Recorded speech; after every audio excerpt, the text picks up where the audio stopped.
Bismillahir Rahmanir Rahim. In the name of Allah, most gracious, most merciful. We're talking about the issue of polygamy in Islam. Unfortunately, those people who are not very familiar with the teachings of Islam and they have not understood them properly, then they criticize and they object these types of teachings of Islam.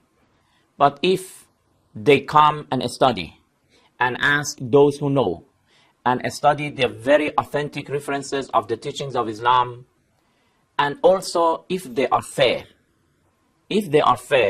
then they will acknowledge and they will agree that these divine laws are for the prosperity of mankind, for the prosperity of the society and community.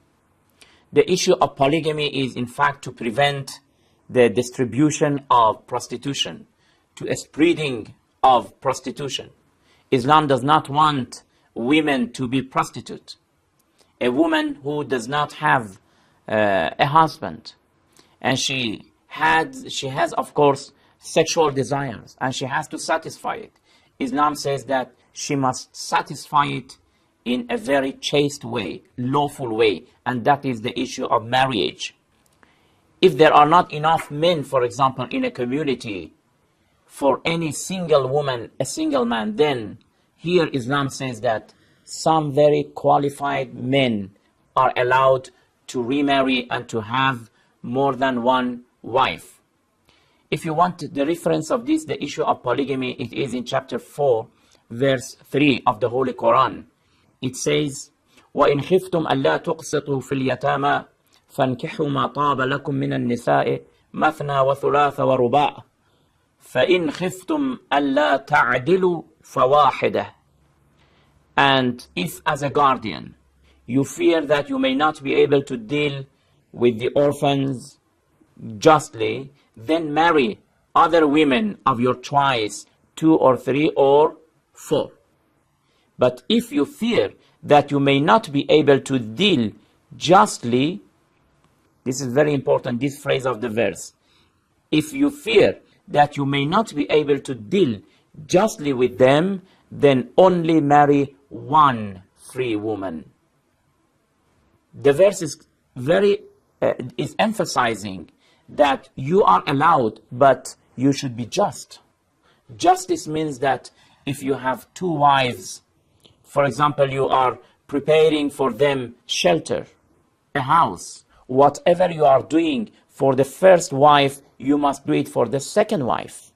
As far as the shelter is concerned, as far as the clothing, as far as the ornament and other expenses of the life, you yourself also, part of your time must be with one wife and part of your time with the another wife. You should be just. Justice is very important. And many people do not have this ability to be just. They are not very qualified. Islam does not allow. Islam says, فَإِنْ خِفْتُمْ. Even if you fear, if you are sure, surely you will not. If you are sure that you are not just, you must marry more than one wife. Islam does not say that if you are sure. It says, فَإِنْ خِفْتُمْ. Even if you fear that you may not be just towards these 2 women, then you must satisfy with one wife.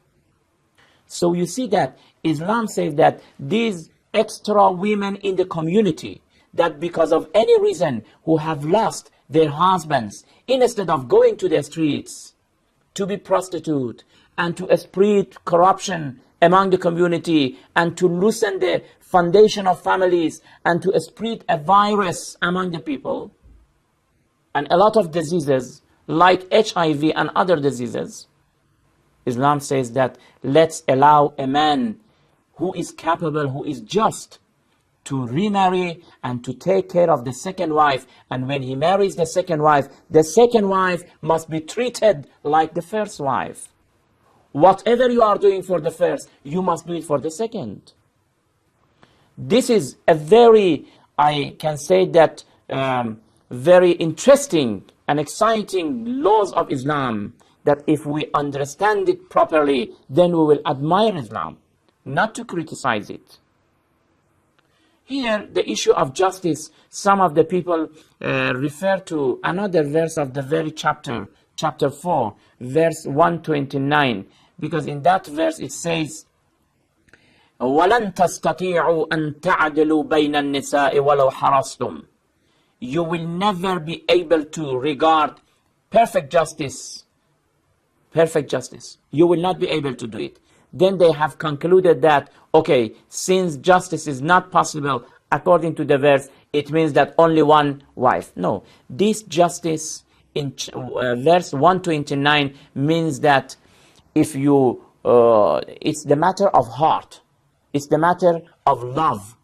You can't measure it. You can't prescribe for a man to love two persons exactly, equally, and at the same amount of love. This is not possible, of course. When it is not possible, then Islam says that if you don't love them equally, at least the end of the verse says that you mustn't disregard one of the women, one of your wives, and to isolate her completely. When in verse 3 it is talking about justice, it means that justice in what is possible, like preparing accommodation, preparing clothing, and other things that it is possible for a man to do it. But justice in loving, that is not a matter to measure it or to command all men to be equal towards the wives.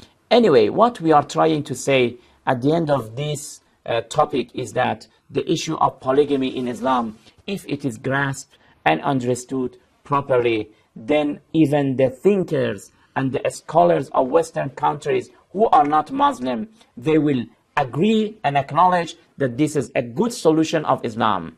Instead of prostitution, instead of depriving a woman to the end of her life to be single. From that angle also we should look at the matter. Therefore, we want to say that Islam allows the issue of polygamy only up to 4, not more than that. Secondly, the man who is remarrying must be very just towards his wives. Thirdly, as we said, this is because of a lot of social philosophies and logics behind it. I think it's enough. We don't have enough time to go to the details of these issues. We advise our brothers to do more researches themselves. We'll continue with another topic, inshallah. Until then, thank you very much. Wassalamu alaikum wa rahmatullahi wa barakatuh.